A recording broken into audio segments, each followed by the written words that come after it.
your praises were just being sung next door by a certain pop star. Oh, It'd been funny if I'd have said I was just in the toilet. Yeah, Some random guy who was like, "Yeah, Johnny's all good." I love the film. It's fantastic, and we get so many biopics of musicians that are kind of standard. This is anything but standard. When you guys met Michael for the first time and spoke to Robbie and all that kind of stuff, I mean, it must have been like part of you must have been like the audiences when we saw the trailer. We're like, "You're doing what now?"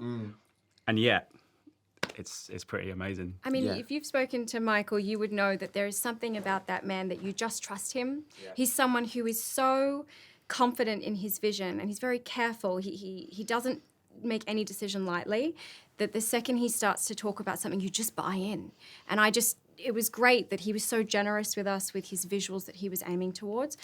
But there's something about him that you buy whatever he's selling and you just want to go along for that ride. So I very quickly put suspicions aside and was like, let's do this. Mm-hmm. He tells you the dream, yeah. But unlike a lot of other people, he actually delivers and he lets you live it. And goes above and beyond, magician. Also, I mean, I've got a strange history with them both. Saw Robbie in concert when I was 9. Wow. So it was very much like the idol of my time growing up. Made me want to be a singer, never mind an actor. One failed X Factor audition later, we decided to change avenues. But also, I was doing kids' parties as The Greatest Showman up until not long before we started shooting Better Man. Wow. So I was dressed up, red tailcoat, top hat, kind of going to different things, singing, whoa. And then you get the call saying, Michael Gracey would like to speak to you about playing Robbie Williams, where you're a monkey. How is this real life now? Yeah. So then to collaborate with them both and kind of create this very different musical biopic was a total honour. Yeah, obviously, less so for you, but for you, I mean, you're playing Robbie, but also you're kind of detached in the sense that there's so much pressure on people when they play real life people. Whether it's Timothée Chalamet's playing Bob Dylan shortly, and you have to kind of people are like, does he look like him? Does he sound like him? Whereas with this, you're kind of semi-detached to do what you did. That add more pressure, or did it kind of free you from it a little bit? Definitely freed me. Yeah. Because like you said, I think often when we watch those sort of things, we are constantly analysing whether we believe it looks like them or would they sound like that, etc.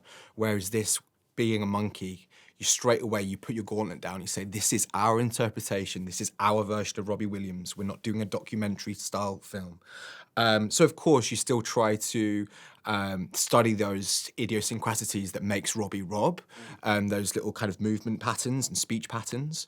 But for me, it was more about how Rob affects a space, like what happens when he walks into a room and his unpredictability. Like I wanted to make sure that came across on screen, his playfulness, his flamboyance. It was more about trying to really commit to the essence rather than the like-for-likeness. And certainly the performance capture helped facilitate that. Yeah, he said apparently like the 9th screening that he was in recently, you did something with your hands and he was like, I don't know that I did that, but I do that. And you did it. And he was like, this is just incredible, but it is what it is. I didn't know much about the relationship between Nicole and Robbie. I mean, a lot of it I was watching, I was like, some of the intricacies about it, I was like, oh my God, I never ever knew this was someone that's such a famous person. For you guys, how much was on the page? How much did you have to kind of go to research, or did you just go by what Michael wanted to kind of accomplish with it all? I think that I was probably a little too young to understand the nature of their relationship. I very much understood Robbie as a performer. I didn't know his personal life, so it was a real deep dive for me. I started with the script and what they wanted to portray, but then I very much wanted to go into Nicole's perspective. So then I went into her book that she'd written with her sister Natalie, and there was BBC interviews and documentaries, and I could then dive into hers and then bring that to the table. And then once we were together with Michael, we could then bring that relationship to life. So that was my perspective. Yeah.